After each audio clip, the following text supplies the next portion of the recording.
and welcome everyone.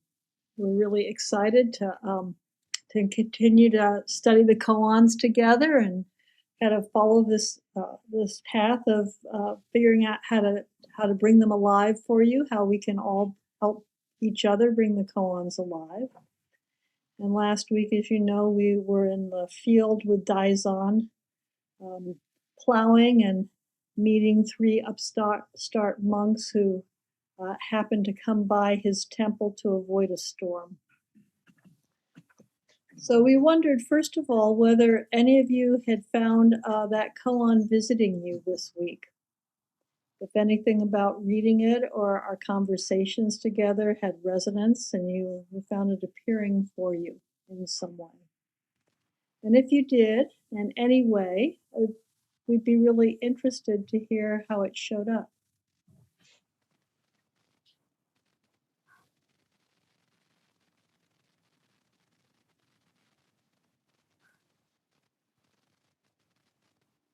Maybe it was one of the phrases or part of the conversation.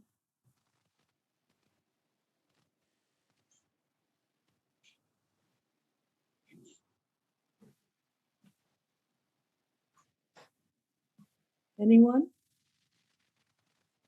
Think about it at all? Have it appear to you? Hi, Andrea. It's Genpo. Hey, Genpo, thanks. I thought a lot about Ron's answer at the very end of class. That was like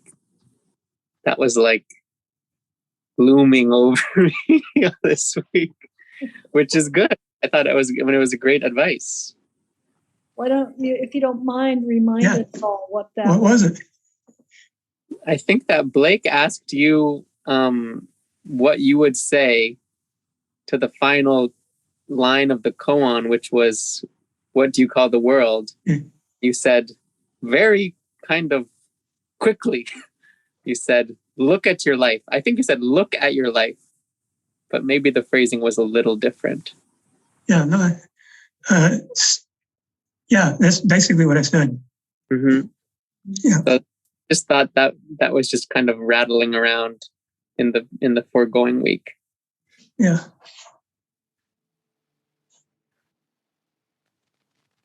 Yeah, wonderful. Did it spark anything specific?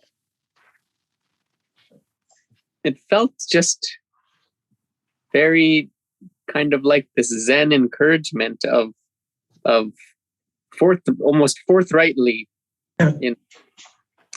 with some kind of, I don't want to say expectation, but like, yeah, a little bit of an expectation, for people to take what they're doing seriously, for me to take what I'm doing seriously. Also, for me, it was also that where it was coming from was, which is where all these koans are really trying to go in a sense, was it's not about out there, it's about in here. This is what we're responsible for. And, you can quibble about the ins and outs of that, and it's not just black or white. But that's what I was trying to get at was it's here, rather than out there someplace, the answer. Thank you. Thanks for that. Mm-hmm. Thanks for that great reminder, Genpo. Yeah. Carol and then Kabir. Well, what came to me was that wherever we are is the world. It's our world, whether we think it is a big world or a little world. But right here, right now, I'm in my world. This is the whole of my world. Right. Doesn't get any bigger. But then when I'm out in the bigger world, then that's where I am. So that's kind of what I kept thinking about. Thanks.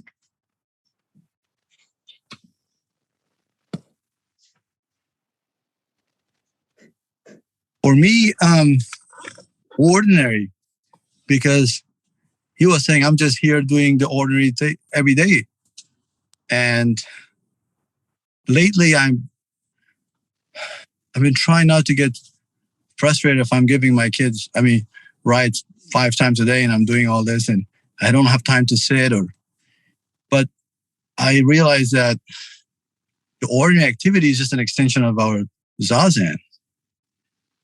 So if I have to pick up my daughter from her friend's house, for example, instead of meditating or sitting, I find that activity as part of my practice so not getting angry, not getting frustrated. But for me, I was just kept thinking about ordinary activities, the basic day-to-day from brushing your teeth to whatever, right?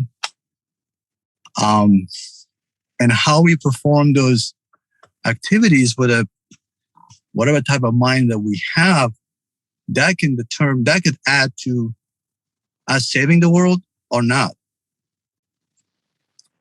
So, and the other thing that came to me, that phrase, which wolf were you feeding? I don't think there's 2 wolves. There's no black or white, just one wolf. What are we feeding it? So it goes back to the going inward or coming, what are we consuming? Mentally and physically. So, but mostly just the ordinary everyday activity was a big spotlight for me. So. Wonderful, everyone. Ellen, did you want to say something? Yeah, I could say sort of what stayed with me. One thing was that the line, when Dizan asked, how is Buddhism in the South these days? And the answer is there's extensive discussion. And then Dizan says, how can that compare to me here planting the fields and making rice to eat? I sort of felt like that was a put down of discussions. But there was a lot of focus on that in the group last week of really, thinking about sort of the place and purpose of discussion. And it kind of lifted it up for me, that idea of, how important that really is and how I sort of judge things in this funny way in these koans. So I think that's one of the things that stayed with me. Thank you. Ron? Playing off what Ellen just said, I thought about that too, and I thought, that really in a sense they're challenging each other. The student and the teacher are challenging each other, so they're sharpening each other up. And usually the teacher wins. The teacher looks more sophisticated or more mature. Their koans are set up like that. That's why they were written down, was because somebody observed. And by the way, these are mostly, I won't say exactly true, but close to true stories that actually happened. Not 100%, but, a lot of them are. And so I see it as sort of like a jousting. And they're making, well, is this better than this? Is this one better or that one better? And, that's what's really going on. It's not a matter of, oh, we come down on this side, this is better, or we come down on that side, that's better. But they're making a point, and it doesn't mean that having extensive discussions is bad, but Dizan is pushing him to go further than that, I think. Yeah, agreed. Not to negate that there's not a point to the koans, but also to say, I think we bring ourselves to them entirely. So how we respond to them has everything to do with where we're at in our practice and in our lives and what's going on in our lives. So there really isn't in any given moment a right answer to it, even though the koans are encouraging us to look in a certain way. Well, for me, I had very much an experience like a couple of the people talked about. It was a very busy week for me, so I didn't have much brain space other than to stay focused. And I thought about the line, what are the 3 worlds? What do you call the 3 worlds? And those 3 worlds are the world of form, kind of like right where we live, the world of desire, which has to do with all the ways in which our delusions and desires pull us around. Form is just like right here. And no form, which is, if you will, the absolute or the essence. And being in the whirlpool of a great deal of suffering with a young person who is going to take the drugs to end his life, and a lot of emotion that was around that with the family and the different caregivers, and the reality of what was happening and what he needed and wanted to do, and kind of the fact that things just are the way they are. We're all right there. So what do you call the three worlds? They're all right there happening right in front of me. Not just one thing, but everything right there.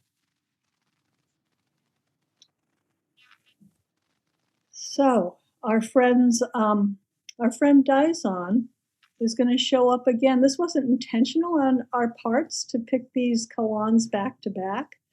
Ron picked one that he really loved, and I picked one that I really loved. And it turns out that this is maybe even later on in the same day, if you will. The koan that we're going to talk about tonight, Dizan's exchange with the three monks, or the one monk, two of whom left, happened with the koan we studied last week. And this week, one of the monks is about to leave, and he turns around and he comes back. He comes back and he has this conversation. So Fayan, or Hogan, the founder of the Hogan School, comes back and he has this conversation with Daison. I really like the fact that we kind of stumbled into this, because if you read enough of the koans, you see that each teacher has a particular style of teaching.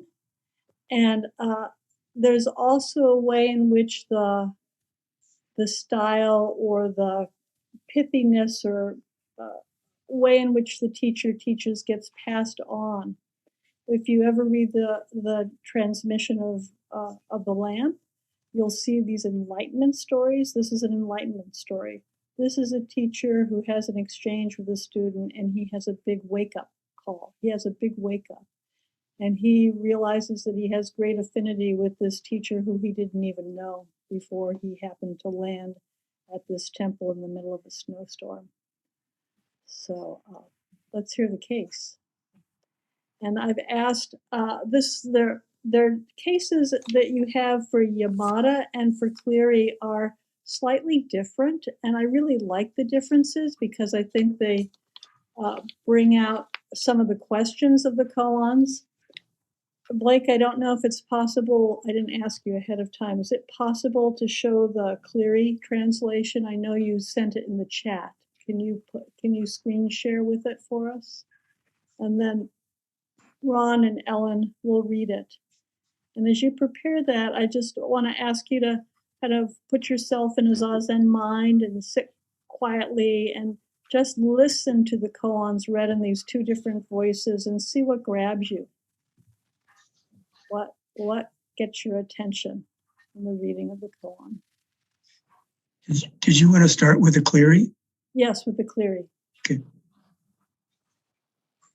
Dizong asked Fayan, "Where are you going?" Fayan said, "Around on pilgrimage." Dizong said, "What is the purpose of pilgrimage?"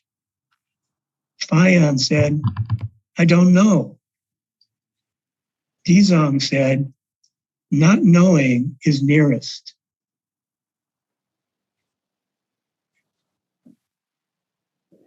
So, Andrea, shall I read it? Yeah, please go ahead, Ellen. Dizang asked Fayan, "Where are you going?"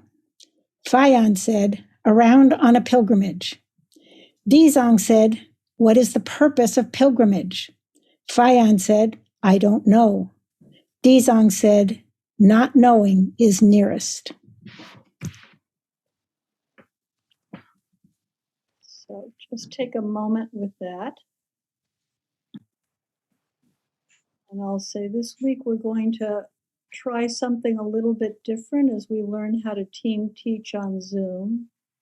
And we'll still ask people to put up their hands, but Blake and I are gonna try and keep a feel of the room. And if we see that someone's really responding to something that's been said, we might call on people a little out of turn. So don't be surprised or put off by that.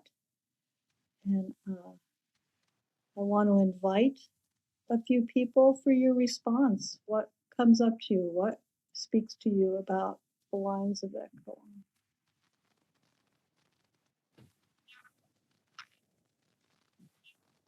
We'll start with a few people and then we'll read the other version and really open it up. Sue? Thank you.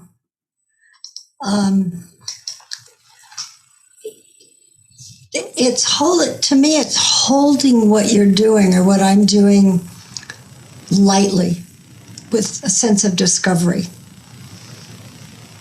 So, reading, coming from a habit in my early life of having to get the right answer and truly believing there's one right answer, because it's a lot easier to just hold things lightly and see what gets uncovered. And I really appreciate the practice of the years of being at Zen Center where we can learn to just listen to other people. And this feels collegial to me. I started asking myself just now, what are the ground rules for these cases in terms of what are the ground rules for how you treat each other? You know, we talk about that in our guidelines for our community listserv. What are the ground rules that these guys have? There seems to be a respect there and a humor. And I don't know about a ground rule, but a culture of how they speak to each other. And I think it's a very profoundly helpful attitude to walk around with in my life. I really love that observation. I came up a little bit last week where I think there was some conversation about a sense of hierarchy in the koans, or a question about a kind of harshness in a response. Maybe it was when the three of us were talking, but really, I feel like there's always the utmost respect that everyone is capable of waking up. And my job here, our jobs here, all of us, our jobs are to help each other wake up to the Dharma, whether it's the teacher doing it, because a student will come back and be confrontational or playful or engaging, or whether it's the teacher. That's really the underlying spirit. So I think that's a great observation, Sue. Ron, you were getting excited there. Were you also going to say something? I just get excited easily. I don't know if it was that one, but it just occurred to me that these are, I don't usually think about it this way, but these are mostly taking places in monasteries in the Tang Dynasty, the 600 to 900 in China. And so these people are all working together, being like Dasahara, so they're all in on the same schedule and working together. I don't usually think about that when I read these, but it just occurred to me now. And then when you say that was probably the setting for most of these. Plus, they were just fine people anyway. And just to say to Ellen and Ron, you just answer. Let's just say that we're all answering the questions at this. Okay. Alan? See, can you hear me? Yeah. Sometimes you have a feeling of closeness to something that's happening or to another person or a situation. And there's really no way to talk about it. There's no way to verbalize it. And you sort of wonder if it's with another person, if the person actually feels what you feel. And I think one of the things that really drew me to this practice was the recognition that that it doesn't have to be expressed, that sometimes there's just no way to say it that suits what you're feeling. But you're still feeling it, and you know you're feeling it. So, and I feel like that's some of what's happening here.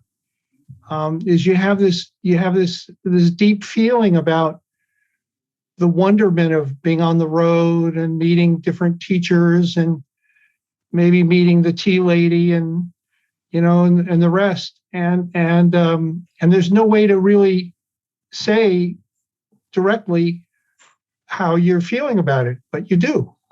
So I think that's what I really like about this koan. So that's what I want to say. Thank you. Lovely. Joel? Hi. One thing that strikes me about this koan is it seems to me a lot about no gaining idea. Like he's asked, what's the purpose of pilgrimage? So if he had a purpose, there you have a gaining idea. And without that, it's more open. It's more relaxed also. It's more open to whatever is, rather than it's a kind of aggression on the world, sort of, to say, I want this, rather than being open to just whatever happens and to whatever's coming towards you, like the Dogen thing about, taking yourself to the world is, not as classy as letting the world just be there and come to you. So I think that's one thing I get from this koan. Can you link that with music in any way, with your experience with music? Sure. I mean, it's like wanting, like, when I play and the thought arises in my mind, I want to play well. That in itself is an obstacle. Like if I say, I just play this piece right now, I mean, I've practiced it and I've worked out fingerings or whatever. But if I'm playing a piece for you, all of that just gets in the way. I mean, I just play the piece as best I can and not even worry about best I can. I just play the piece for my friends. And that's when it happens in a really nice way. Thank you. Sure.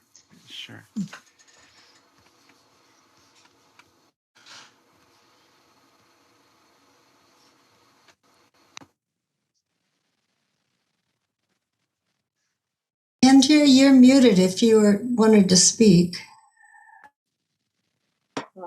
Let's read the other version. And Blake, if you would pop that up, and Ellen and Ron, if you would take your turns, maybe using Daizan and Fayan if you can. Okay.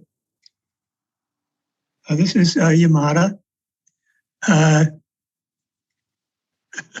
I'll read it off my little copy here. Dizong asked Fayan, "Where are you going?"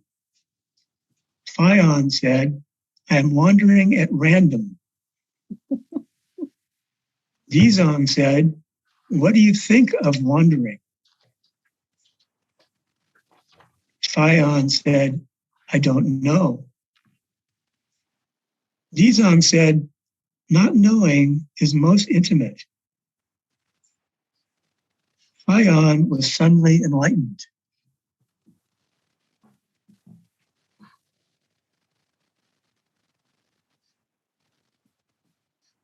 Unmute, Ellen. So this is another translation of exactly the same thing. It's interesting. This one's, more substantially different than the last one, I think. Disang asked Fayan, "Where are you going?" Fayan said, "I am wandering at random." Disang said, "What do you think of wandering?" Fayan said, "I don't know." Disang said, "Not knowing is most intimate." Fayan was suddenly enlightened. it's maybe obvious the difference to me. That feels like it's a pretty big difference to be on pilgrimage or to be wandering at random. And having a purpose is different than considering what I'm doing. What about you? How does this strike you? Gimpo? I guess I prefer this translation because I just feel so drawn in by that remark. Just like it makes me just kind of do a double take. Like, is he being quippy, or is he self-deprecating? Or, it's just feels just so much more alive that I am wandering at random. So that's how I responded to it. Right. How can you not get lost if you're wandering at random?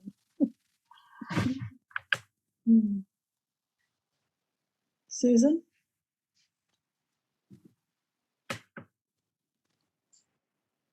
Well, it seems like, having a plan is a good thing, but being willing to throw it all away is a good thing. So it seems like it depends on the situation, whether we want to wander or not. And really what comes to mind for me is on our campus today, they announced that next semester, all the day classes will be fully on campus. And there was great excitement. But then later in the day, somebody told me, oh, well, they just say that because you have to sign up for classes that will be on campus in classrooms, and there have to be enough classrooms for all the classes. So they're just saying that to set up for the next semester, but really we don't know. It could be anything. It could be online again. It could be hybrid. And, I just read this last night and I thought, oh, not knowing. So it's like you have a plan, but you have to be willing to throw it right out the window. And you kind of have to be comfortable with either.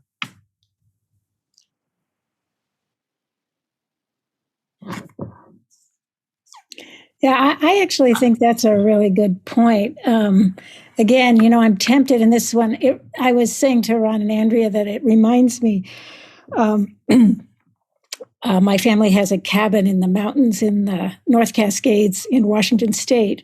And the Pacific Crest Trail goes right through the small community. And it's 80 miles from the end of the trail. It's 80 miles from Canada. And but there's a wonderful bakery there. So pretty much every single person who is on the Pacific Crest Trail stops at the bakery. So we have a lot of chance to talk to people. And one of the things that you notice is that, they've taken this chunk of their life, which is a very kind of wandering thing to do, and sort of left their career or their school or their relationship. And for 4 months, they've been hiking. But by the time they get to Stehekin, they're all hiking like 30 miles a day. They're just going like mad to get to the end. And they're very, very oriented toward, the goal of finishing. And, I've been sort of like, again, sort of like, what is this about? This like kind of rationalizing or justifying their trip by, having this purpose or this goal. But really, it's fine. That's a fine thing to do. I mean, it's sort of like our practice. At times we're very intent, and at times we're more open. And I think all of that is fine. It's kind of nice to notice when you're very goal-oriented, but, it's not really bad. So I just sort of wanted to kind of throw that image in. Yeah, Susan, what was it like for you on the Appalachian Trail? What? What was it like for you on the Appalachian Trail? Well, you had a plan. but the plan was loose because anything could happen in the day. Yeah. Right? I mean, to me, the point is to be flexible, but to have the plan. Like as a teacher, I tend to overplan because I want a lot of options, but then I might not use any of them when I walk in and there's certain energy, so it's kind of like you have to be willing to not know, right? But underneath that, there has to be some foundation. Because if you don't do any planning at all, then you're completely floundering, aren't you? I don't know. What do you guys think? Go ahead, Ron. Well, I'll invoke Wansong, who's a commentator in Cleary's version, and he has a whole paragraph there about how lecturers are good and wandering is good, and he equivocates it. He compares it using the analogy of the sun and the clouds. I don't want to go through it right now, but it's making the best of both worlds, bringing them together. Is kind of what you're saying, actually. When I think about this, I want to respond to, and then I see there are two people with their hands up. When I think about this, I think for this koan, for the idea of being wandering or being whatever sets you forth on that path where you are doing whatever it is that you're doing, there's some impulse that brings you to that. You might call that your plan, but it's not a cognitive plan, but there's something that you're responding to. I find that that's kind of one of the interesting points for me in this, and it helps me kind of approach what's most intimate. Like, what is that? When you're walking the Appalachian Trail, you might have the idea, I want to walk the Appalachian Trail because it's a cool thing to do or whatever. But if you're on a spiritual path, what's fueling you? Kind of what are you navigating by, if you will? I think that's really one of the prime encouragements in this koan, and I wonder what other folks think. Good point. Evan? Take it wherever you want to. For me, this koan really evokes, both wandering and not knowing evoke a sense of openness and curiosity. And when you're open and curious, it's like you're right there with life and kind of without preconceived notions or expectations. And so you can kind of just meet whatever's there, and things can come to you that you wouldn't even expect. And you can discover things you wouldn't have discovered if you had a goal. You can notice things, because if your goal is to just get to the end of the trail, then it's easy to not be so open to the things that come along the way, or maybe to other trails that are there that you wouldn't see if you were just single-minded. So yeah, I kind of read intimate in that way a little bit differently than you do, Andrea, which is that I feel like it's it's a way of being with, rather than sort of tuning into myself, but more a way of being with, which I think is what Evan is saying, sort of also a little bit. But yeah. I think that's what I. Yeah, I think that's embedded in my experience.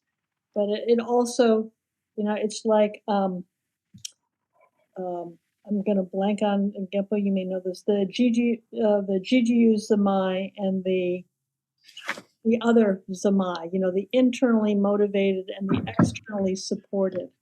It seems like both of those things are functioning. So there's what the inquiring impulse is here, supported by the 10,000 things. But I think what I hear Evan saying is it's just about meeting what's there. That's intimate. It's not about motivation. Is that right, Evan? Yeah, that's how I was thinking of it. Mhm. Yeah. Great. Thank you. Thank you for clarifying, both of you. Julianne? Yeah, I was kind of struck with this koan of all the contradictions in such a short kind of exchange. And so I think about the last line of the dialogue talking about something being intimate. And so I think about the sort of the freedom of not knowing, but then intimacy kind of implies connection to me. And I kind of puzzle over what the koan implies the intimacy is with. So I don't know. It just gives me something to think about. But yeah, that's all. Good question.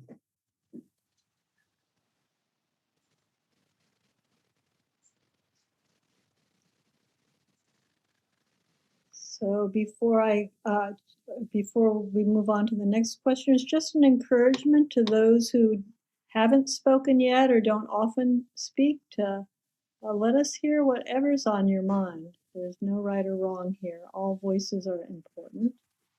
And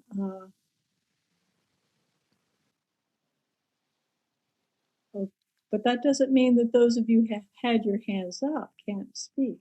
So come back if you would like to. But You got me. When I first heard the word pilgrimage, immediately I thought of Mecca, and I haven't been there yet.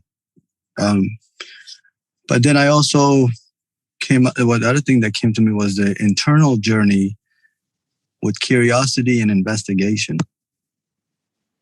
So curiosity and investigation, an internal path or internal, kind of inward, and, kind of the curiosity going into the unknown or not knowing, and have the resources to investigate and to study it. So that's what comes up for me.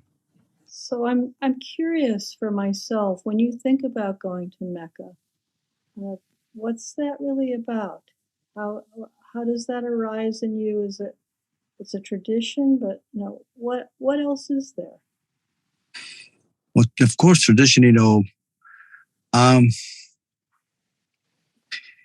yeah, that I don't know if you can call it or calling, or that thought arose in my mind many years ago, and yeah, so it's I don't know.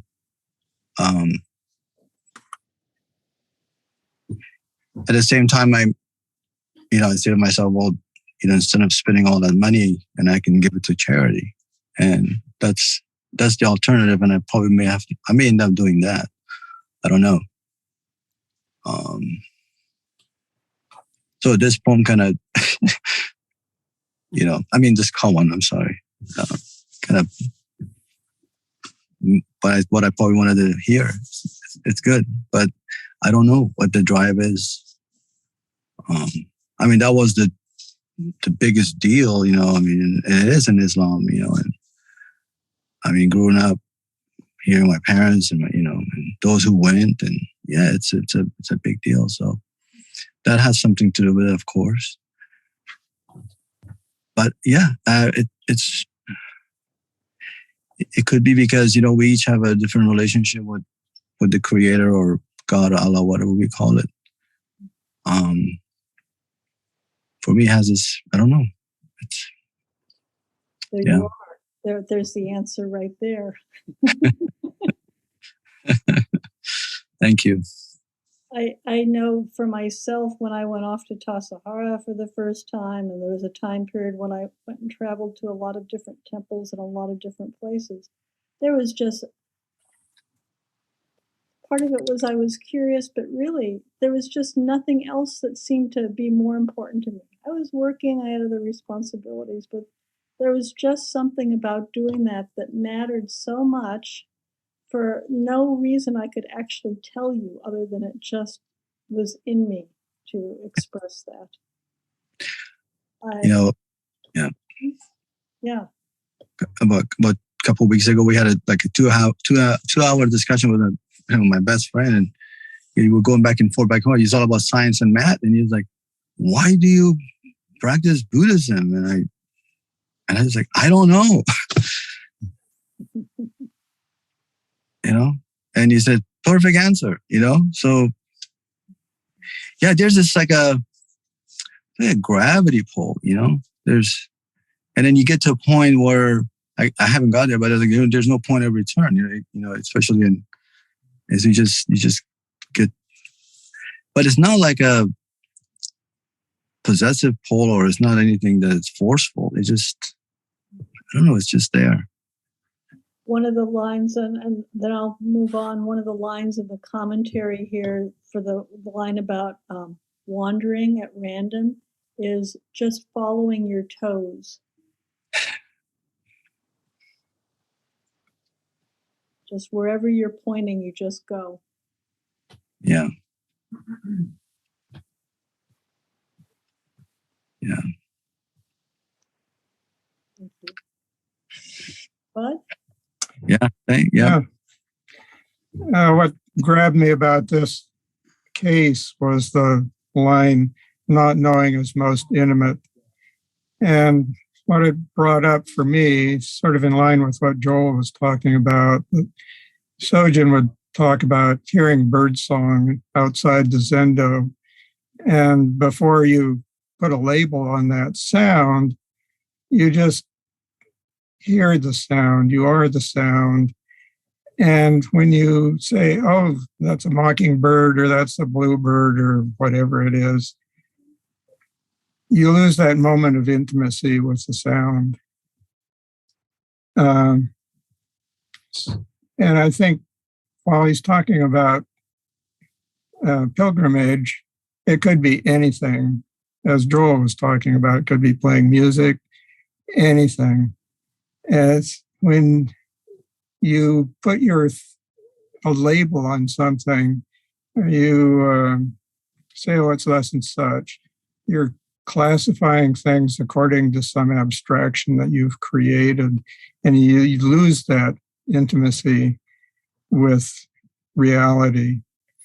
And so that's what really struck me about this case. And it seemed to me that the instruction in the verse and all the rest of it was kind of a distraction, because I just really loved the simplicity of the case by itself. That's all.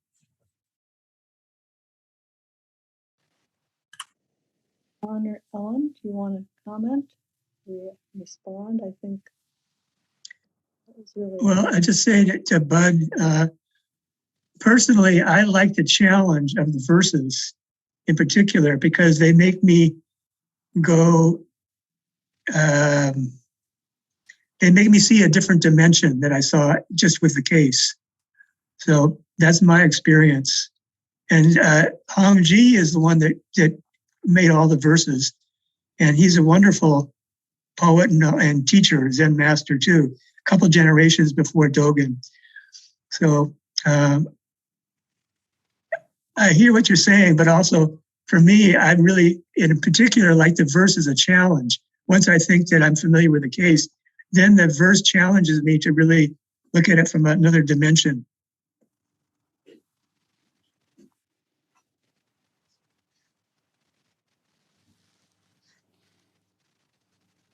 I'm debating going into not thinking, because I think you've made a really good point talking about the way our cognition and our labeling gets in the way with true experience. But let's just hold that thought. And Carol's had her hand up for a long time.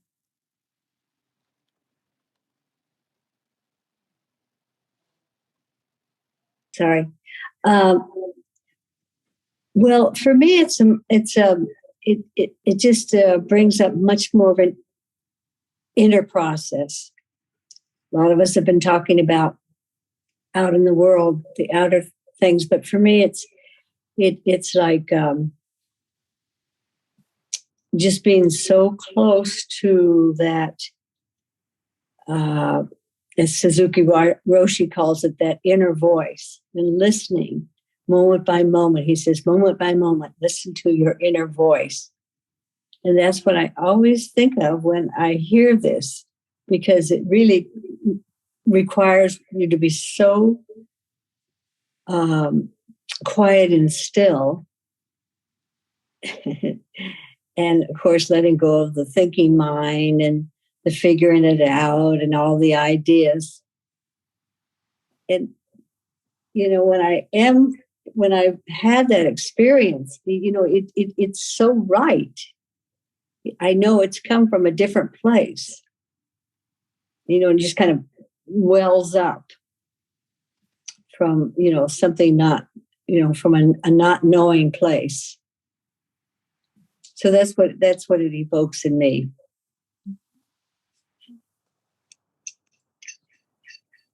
So, Ken?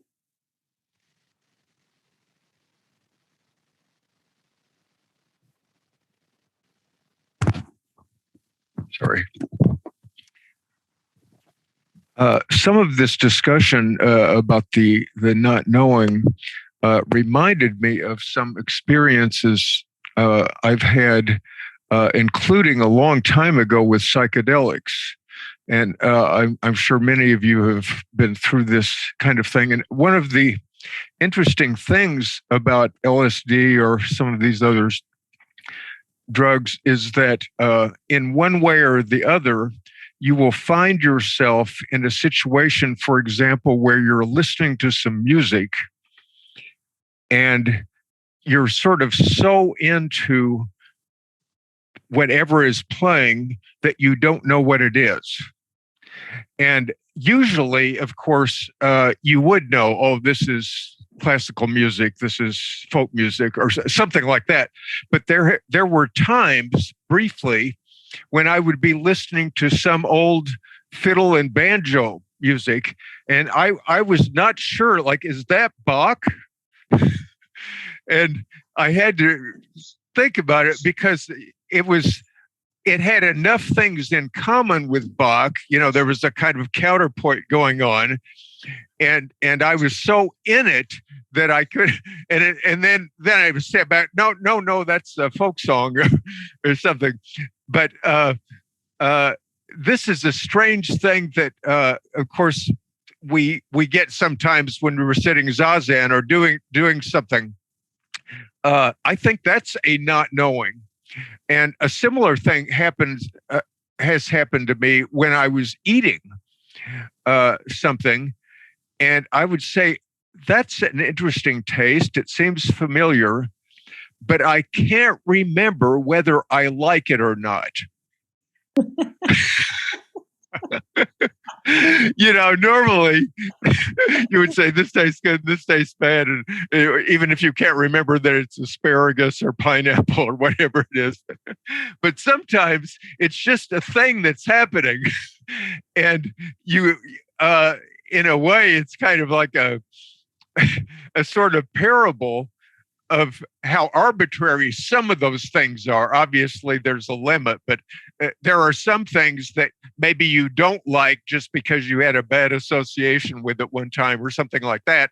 And when you look at it in a different way, it's just whatever it is. So on the other hand, I emphatically don't want to say no discussion or no plans or no categories and all that, because I think those are all essential. I mean, life would be an utter chaos without that stuff. Yeah. But it's just that this is another aspect that we probably tend to underdo, whereas we tend to overdo the planning and the intellectualizing and so on. And I'm just going to interrupt there, Ken, and say that there's also, for me, and this may not be true for everyone, but there's something kind of humbling and sort of a relief to just not know. that it's just, there's something about that that's, I don't know. It's just, it's, when I think about it, it's just like I just let go of something of having to be right or having to know things, or, I can remember times in the Zendo when Sojin would correct me, and, I just would say, I didn't know. I don't know. It was just so kind of honest. And I feel like, a lot of the time in my life, I've sort of built myself up to know things that I really don't know. So there's just some relaxing about it for me, just simply that. And it brings up another aspect of what it means not to know. To know implies that you can get your mind around everything. And how can you possibly get your mind around everything that's contributing and a part of what makes up our experience? Kind of pointing back at what Evan was talking about. To actually have the experience, you have to let go of the idea of possibly knowing what it is, because you can't. It's really unknowable. You just show up to it and something happens. Blake, please go ahead. Just a couple of things. Just what was up, I was thinking a little bit, when people make mistakes in the Zendo, how we respond as people who know something about how to conduct things in the Zendo, and our response, whether we shut people down or like, look, come over here and this is the way it's done, or whatever, just how we respond, like with care, like, it's okay, man, or woman, you can just do this. And how we respond to people's mistakes is also important in this conversation. But there's two things that came up for me. Intimacy for me is like giving up, and there's a sadness around that. Just like Fion, he was on this journey. He's like, yo, you guys go ahead. I'm just going to stay here. And that's kind of sad to me. Just like the Buddha was like with his three friends, he's just like, you guys got to do your own thing, but I got to do this. And so that's one thing that came up for me. And also with regard to sound, I was reading something by Chozan Bays today, and she was talking about meditation and letting all the sound in. And as you let the sounds in, the self just sort of recedes and becomes irrelevant. And so that's kind of what I was thinking about. I'm really touched. I'm really moved by the idea of the sadness. And I'm wondering if you could say something more about what that is for you. Well, I don't know. I just think it's clinging, just like I have a plan, or my desires are more important than my present moment, So I think we have to give that up a lot. I do, at least. You have a lot of company, believe me. Yeah. Susan, do you want to pose your statement? Do you want me to read it? This is an interesting question to the three of us who are facilitating this. Related to what Ellen's last comments were, culturally we see knowing as a strength. But what if not knowing is really our strength? How do you understand how Zen teaches us to return to not knowing?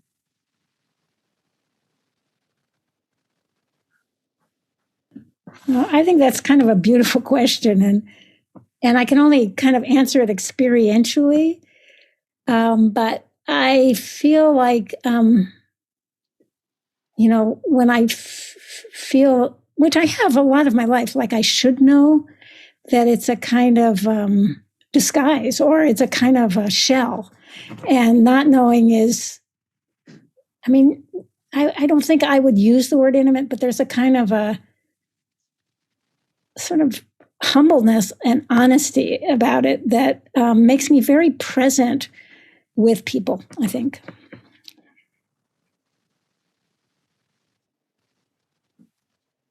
Ron, would you go next? Yeah, well, look at Zazen. You're just sitting there. Maybe you're looking at the wall, maybe in the carpet in front of you if you're at home. And then all this stuff goes through our mind, all of our, what we know, actually. All of our thoughts are things that it's our way of knowing something. We think it, we conceive of it, now we know it. Even if it's just a passing thought. But after a while, it gets kind of, okay, that's okay. But, it's kind of, that doesn't feel very peaceful. It's kind of turbulent and kind of obsessive. So I think that Zazen leads to being open, because what else is there to really do? You can think about stuff, but at some point that, I get tired of that. And then what? And my response to that is also sitting for longer retreats and getting really quiet. And the storylines that tend to keep popping up aren't so loud. It gets quieter and there's more space. And things shift, things open. The world appears, or my insights into how my life is. It's hard to put into words. Let's just say that there's a different kind of freedom. I'm free of some aspects of my thinking. I'm freer from how I see the world. It's like that's the way in which the world is so much bigger and so much more complicated than I had any idea or I could ever know is really very refreshing, and I do feel a sense of freedom and peace, and that's very reinforcing. So how does it encourage me? It's such a much better place for me to live from, that practice turns me towards not knowing. And one example for me is when I used to, years and years ago, I used to teach a lot of classes at Berkeley Zen Center, and I would really prepare. And now I realize I understand so very little about practice. And that if I show up and allow it to be created, I allow it to happen, I allow us to make something happen, it's so much more alive and real. I feel like I've gotten much more spacious about allowing the 10,000 things to come forward and reveal themselves. And that just feels great. I bet a number of you have answers to that really beautiful question that was posed. I'll read it again and see if anyone else has experiences of it that they would like to share.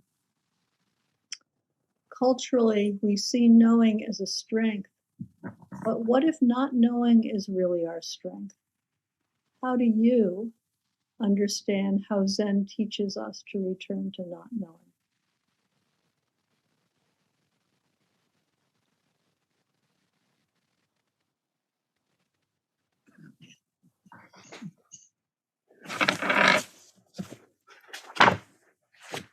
Everyone, whether you've practiced for a day or whether you've practiced for 50 years, probably have some experience of this for yourself. What's yours?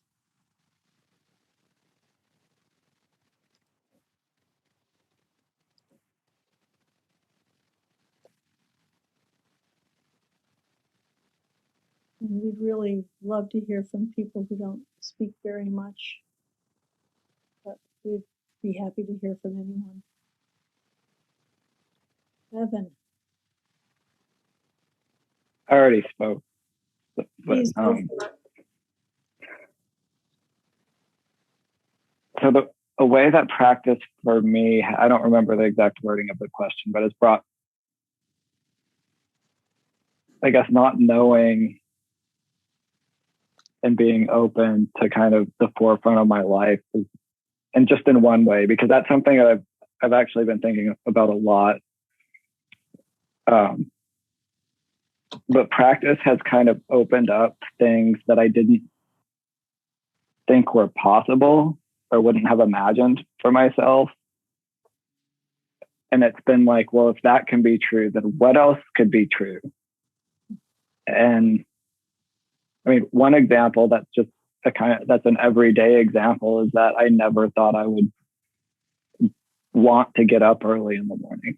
I've always been a night person, but with practice, I would look forward to getting up, and I read before I sit and really enjoy watching the sun come up. And that's not, I would have said, no, I would never, I would never be able to do that. And I can't think of anything else right off, but, and just the connection that you can, just something about practice and sitting, just, it is like things open up.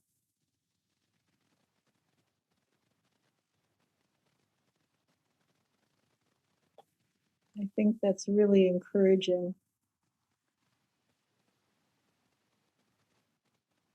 Thank you.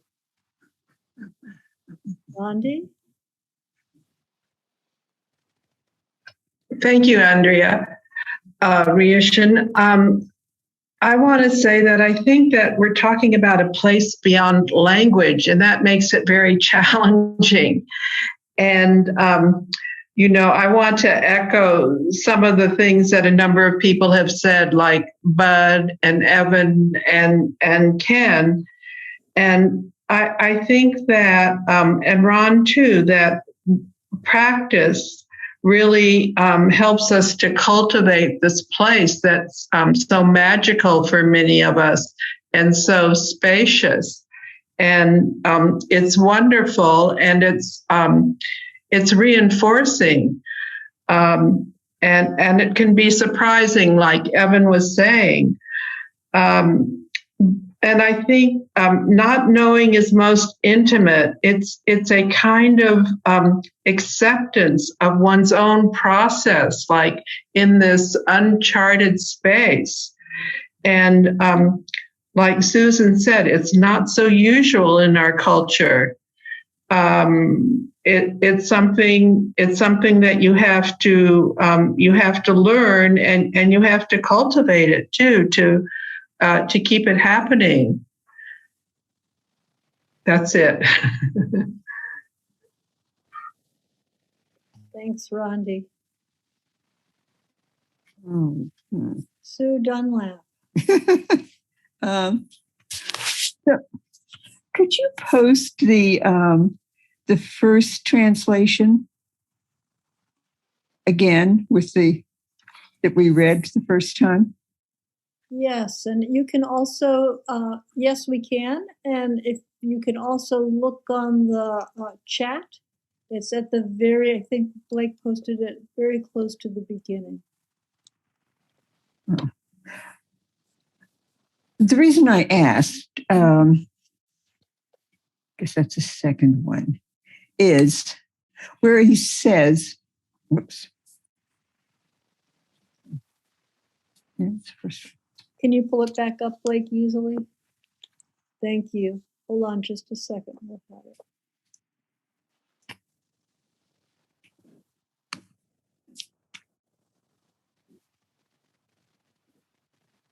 Well, it's, as I recall, what he says is,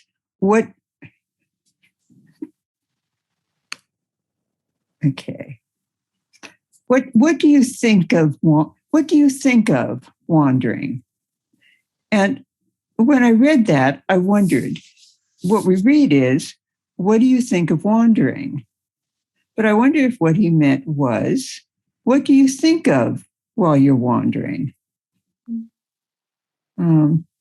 So what is wandering? Is it something in itself, or is it another container for thinking? Mm-hmm. The other translation says, what is the purpose of pilgrimage? Maybe that's also part of like, what's this, what are you really doing? Yeah. This, mm-hmm. Which is really quite different than what do you think of wandering, which is more like, where does this arise from? Like, what's this all about for you? As opposed to some intellectual idea of what it's supposed to be. Is that what you're pointing towards? Yeah, I just was wondering what the interior, what happens when you're wandering. What's your experience of it? Yeah. And what is the purpose of pilgrimage is very, very different.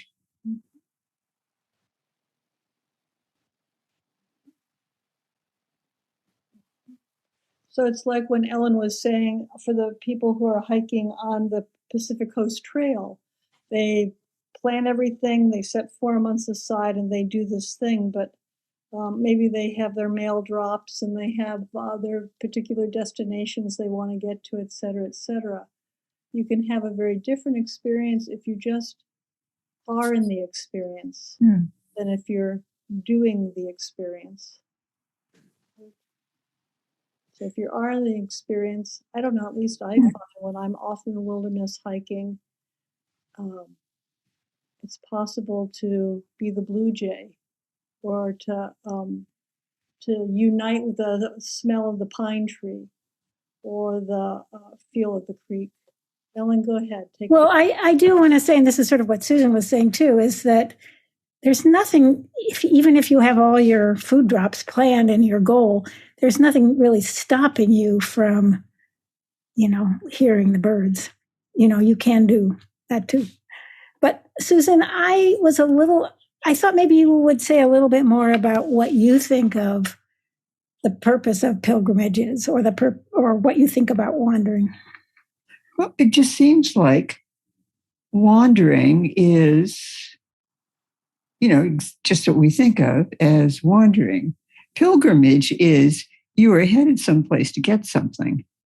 And it makes me think of the labyrinths or the mazes, the ones that you go in and you follow a path that leads you to the center. Well, I know that's a labyrinth. It may also be a maze. Yeah, it may be that all mazes or labyrinths are, but yeah. But you expect to get something. And wandering, you don't expect to get anything. Mm-hmm. Mm-hmm. I would sort of question that. I mean, I see your point, but I would sort of question it. I mean, I think even wandering, you could expect to get something. Well, is there anything that you do that you could not expect to get something from? I don't know. Zazen. I don't think we would do Zazen if we didn't think we could get something out of it. Yeah. I really don't. At least, well, I should qualify. I should back off a little bit. I won't say that's impossible, but I just say most of us have some desire to get something out of it. Fun, if you look at 24 hours a day, but there may be moments where we don't. But 24 hours a day, that's why, we'll organize our schedules, get up early in the morning, come on over to the Zendo or whatever, and stay with it for years, no matter how irritating it gets with this and that. So I think you do get something out of it. But it's always questionable where we're at with wanting to get something out of it. Well, you say it's questionable, but also you could question it.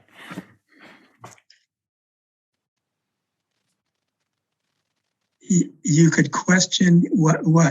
Well, that your relationship to getting something out of it. I mean, yeah, absolutely, yeah. I saw Jeff's head really nodding at one point. Gempo, you have quite an expressive face too, and I don't know if you have something that's percolating or anyone else before I call on folks that have spoken a few times. Anyone want to say more? I'll say something. Yeah, please, Mark. Or was that? That was Jeff. Yes, Jeff. Hi, Jeff. Please go. So the idea of wandering for me is kind of intimate because the intent is sort of to be lost and to be nowhere. And that carries a presence and it carries an intimacy for the experience right in front of me and a constant state of surprise at what I get to see.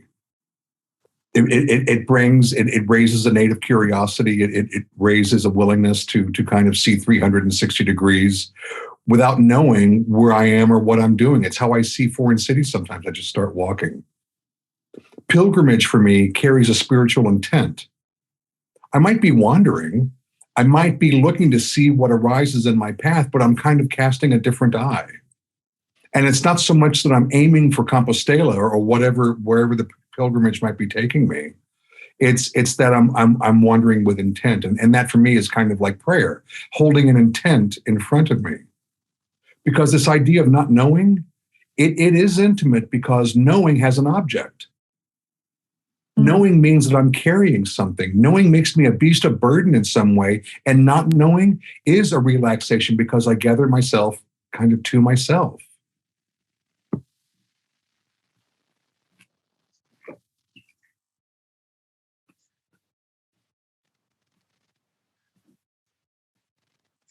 Mark Capathorn? Yeah, thanks. I think this meeting tonight is innovative. If for hundreds of years, in my understanding, these stories have been in a vertical hierarchy of teacher and student. Here, we're having a group discussion of fairly horizontal, power. And one of the things that leads to it is going to lead to it. We do a literary analysis of the koan, and we have these associations with the short story, and we reach, our own truth about this literary analysis. But I'm not sure if the context from the hierarchical context comes through of swallowing the koan whole to locate not knowing, to locate freedom from associations rather than more associations. Thank you. Enough. Ron, do you want to comment also? Yeah, I think what Mark is talking about is more like what Rinzai practice is where the teacher is engaging you and won't let you off the hook. And a good, insightful teacher kind of knows how to do that. It's not our practice to do that. And so what we're doing here is different than that. And we need to really realize that and be clear about that. Versus working with a teacher who's pushing us and you don't have time to think about it and having somebody call on you like what we're doing here. So it's a different kind of practice, but there's crossovers. So, it's but they're not the same, even though they have the same material. The way that they're carried out is different. My experience in working in this format with a really experienced teacher in this format is that sometimes hearing the different perspectives and reactions to a koan from different people opens a person up to seeing in a different kind of way than what they had, at least if it's well done, it has that potential. But it's different. Lynn and then Gempo.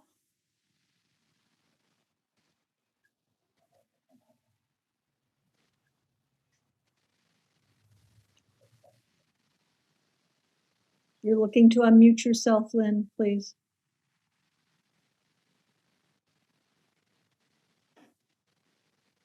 Did you go away?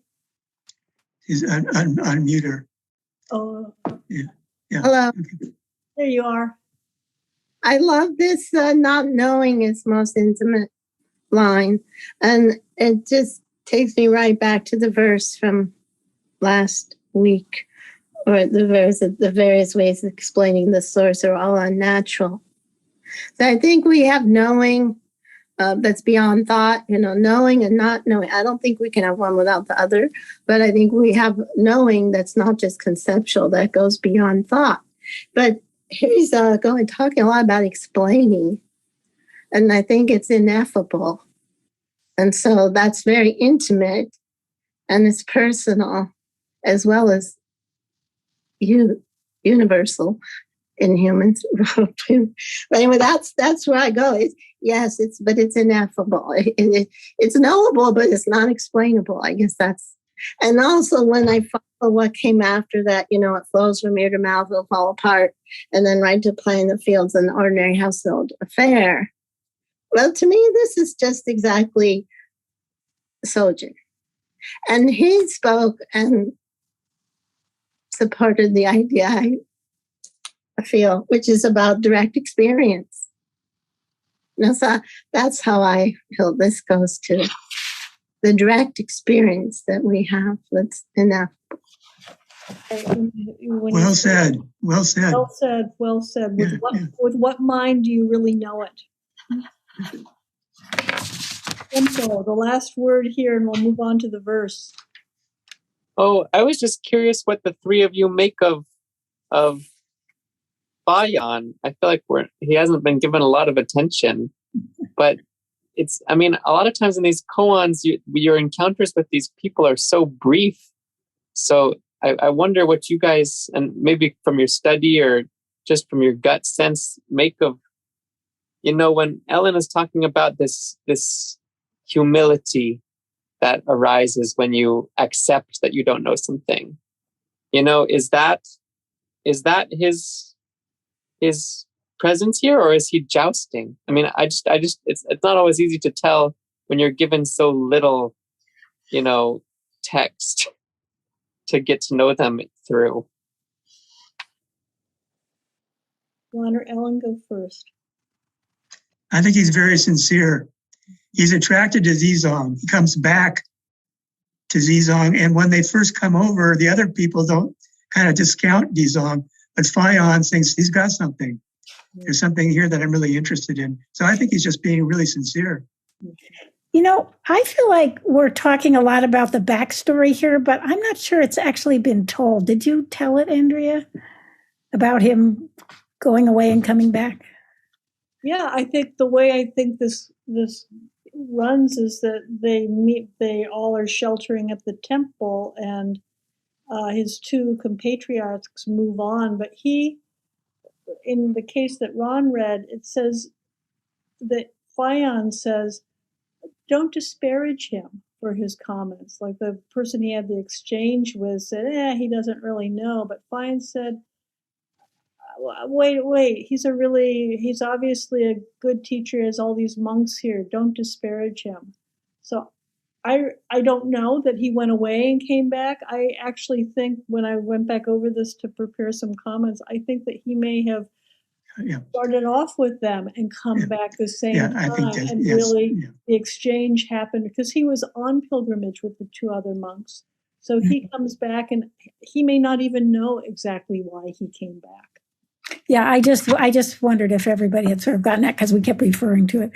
But maybe because I'm biased about how liberating it is to say I don't know, that I also feel like he's just being sort of naked, I don't know.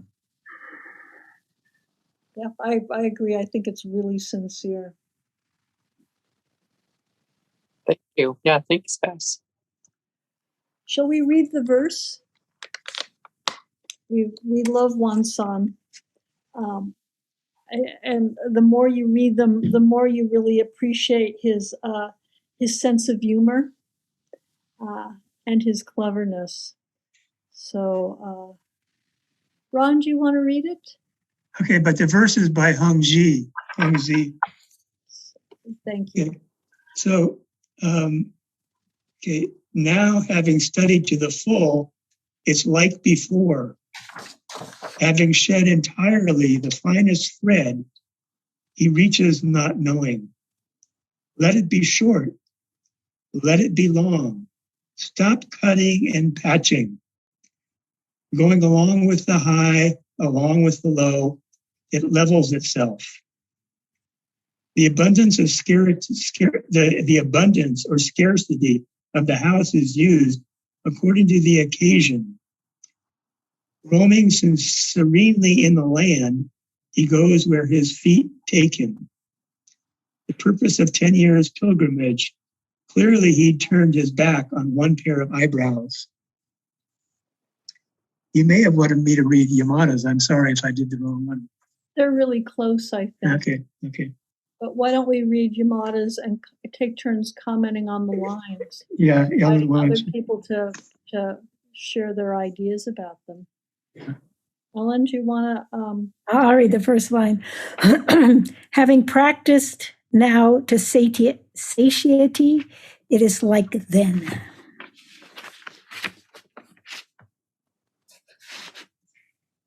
And I can comment on that a little bit.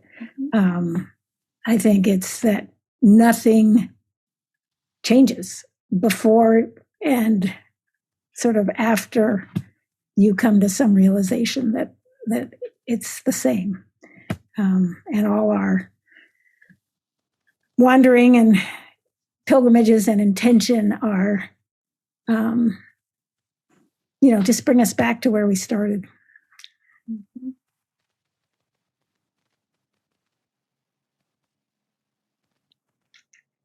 Which doesn't mean there's no reason to do it or no purpose or something, but it's just that it's, things aren't different, except they are different, but they're the same. So having completely sloughed off all fine distinctions, he arrives at not knowing. So when you stop comparing things and making them as a this or a that, or having more, having less, you can actually really see them. You can really have some experience of them.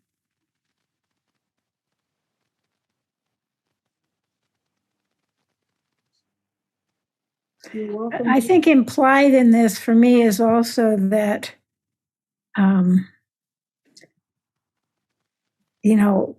the question of whether you can ever not have these distinctions, whether that's, how we can really experience that, or we always make distinctions. As having completely sloughed off. You don't buy that? No. The next line not is in my experience. What? Okay, not in your experience. Okay. Let it be short. I'm going to emphasize different words here. Let it be short. Let it be long. And stop cutting or adding. I see that line is saying, just let it be. And stop trying to manipulate. And make things the way you want them or think they Yes. should be. Yeah.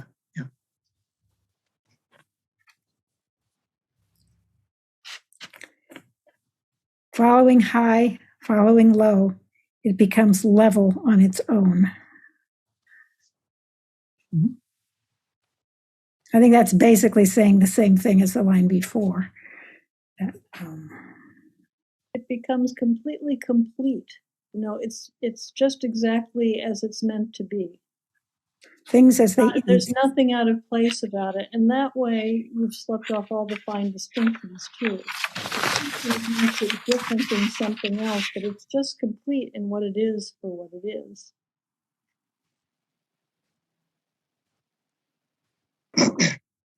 I hear Sojin's voice saying, just respond to circumstances, which is a big theme in his lectures, by the way, if you haven't noticed. It was a big theme. Following high, following low, it becomes level on its own.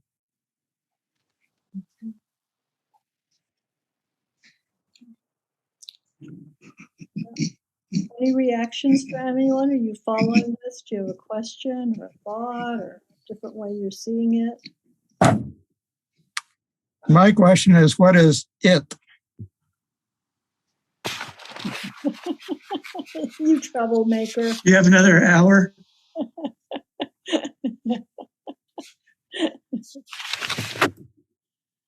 I see Kabir's hand, and I also see we're almost out of time. Shall we read on and see if we have the verse, and we'll get to you get to other questions if we have time. The lavishness or thrift of the family gate is used according to the occasion. So that's the just responding to the circumstances. And using anything that's in your, that you have. It could be distinctions, or it could be relativeness, or it could be, oneness, just anything. The family gate being the Buddhist teachings. Right.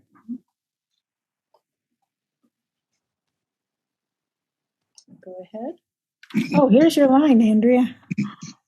Yeah, but I just. It's okay. Go ahead. Completely at ease in the field ground, he travels where his toes lead him. Right? You're just in harmony with things. You're just in harmony with yourself and your life. And so your toes are pointing in the direction that they need to be pointing in, whatever that is. It's the right direction. I didn't get this next line until I read Yamada, but that's just me. The matter of pilgrimage 30 years past. In other words, remembering what it was like 30 years ago when he went on pilgrimage.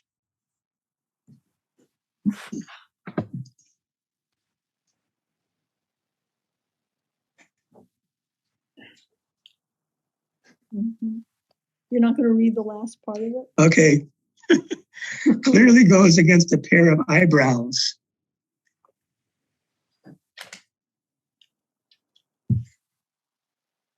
Sometimes you just have to trust Yamada on this. So this is one of those ancient Chinese stories that has been passed along that you have to know and rely on some other source to explain it to you. So the pair of eyebrows is a conversation between the mouth and the nose and the eyes about who has the most salient and important feature and why they're located on the face and the position they are. And the eyebrows are the highest up. And in the story, the eyebrows surrender their position as being unimportant. They're the true facial feature of no rank, so if you will. So they don't care about any hierarchy. So Andrea, we are out of time. I think we should sort of wrap it up. Out of time. So Ken and Kabir, I'm sorry we won't get to your questions. Hold your thoughts. Maybe you'll want to offer something relative to them next week. I just have a short question here. I just ordered this book. Are you familiar with that? And I wonder if you had any comments on its commentary.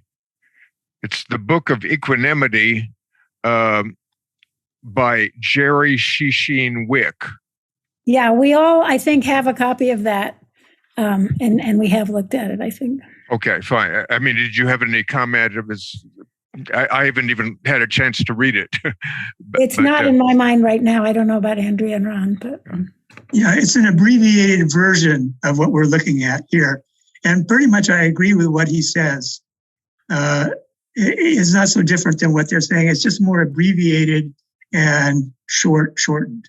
It seemed like this modern person is doing all the commenting and not commenting on the old comments. And that's true. It's much simpler. He's originally a student of Mayazumi Roshi. Right. Yeah, take a look at it and you can let us know what you think of it.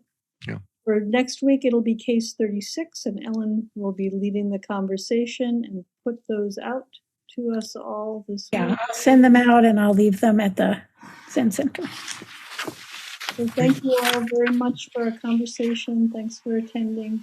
Do you want to chant it all, Andrea, or are we going to just... Yes, we chant the vows. And what did we do last time? We made. I think this we did it all together last time, but so let's have you just do it this time. Okay, so if you want. Susan said it sounded horrible, so I felt bad. I agree. Okay. Beings are numberless. I vow to save them. Delusions are inexhaustible. I vow to end them. Dharma gates are boundless. I vow to enter them. Buddha's way is unsurpassable. I vow to become it.